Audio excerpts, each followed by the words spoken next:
Hola a todos. En el día de hoy, Esteban Gómez y yo, Alexander Vélez, vamos a explicarles cómo las fuerzas intermoleculares pueden afectar el punto de ebullición de las sustancias.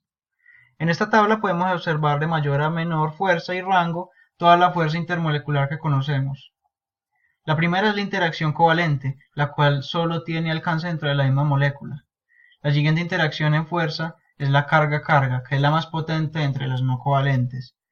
Un ejemplo lo tenemos en la interacción entre los átomos de sodio y cloro, que componen la sal, los cuales al ser iones se unen con mucha potencia, tanto que para poder separarse necesitan calentarse a una temperatura de 1465 grados Celsius. La siguiente interacción más potente es la carga dipolo, que se da por ejemplo al disolver sal en agua. Aunque el agua tiene un punto de ebullición de 100 grados, al agregarle la sal los iones generan esta nueva fuerza con los dipolos de la molécula de agua, y suben el punto de ebullición en 2 grados Celsius.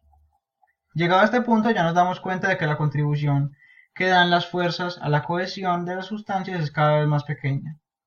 La siguiente interacción es la dipolo-dipolo, la cual se puede dar en el alcohol, ya que al tener un oxígeno en un lado de la molécula, se le puede crear un momento dipolar que interactúe consigo mismo. En esta tabla podemos ver la cantidad de momento dipolar que le aporta cada grupo funcional a la molécula, siendo los ácidos carboxílicos y fenoles los que más polarizan, los éteres y los alcanos los que tienen poca o nula polaridad. Las siguientes interacciones en la lista se dan poco en la naturaleza, ya que solo ocurren entre moléculas polares y no polares. De la misma forma como un imán puede convertir en pequeños imanes momentáneamente unos clavos de hierro, un catión o una molécula polar pueden inducir un campo eléctrico y una polarización temporal dentro de moléculas que por sí mismas no los tienen.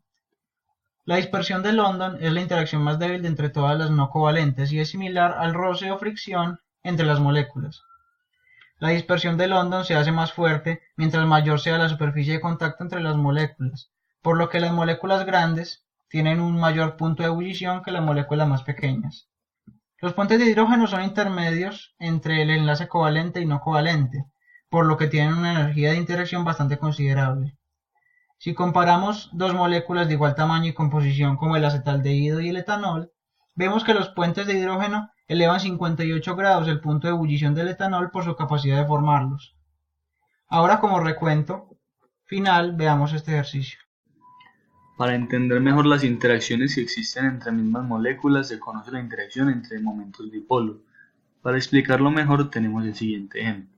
El éter dietil tiene un punto de ebullición de 34.5 grados centígrados, mientras el butanol ebulle a 117 grados Celsius. Estos dos compuestos tienen el mismo tipo y número de átomos. Explique la diferencia entre puntos de ebullición. Antes de explicar este breve ejercicio hay que entender de qué trata el momento dipolo en una molécula y cómo ésta afecta su cohesión con moléculas vecinas. El momento dipolo molecular es la carga neta de una molécula expresada como un vector, que a su vez define la intensidad de la fuerza de su interacción con moléculas vecinas. Así pues, moléculas polares se atraen entre sí, aumentando su cohesión y por ende su punto de ebullición. Este se expresa por la letra griega μ como la carga correspondiente multiplicado por la distancia entre ambas.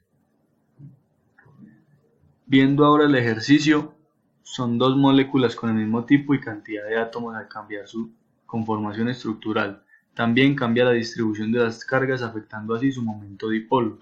Mientras el butanol se genera un dipolo evidente e intenso, en el éter dietil su dipolo no presenta gran intensidad ya que la carga negativa del oxígeno se encuentra opacada en cierta medida por los carbonos adyacentes. Esto implica que las moléculas de butanol puedan atraerse en mayor proporción y generar un aumento del punto de ebullición gracias a la cohesión.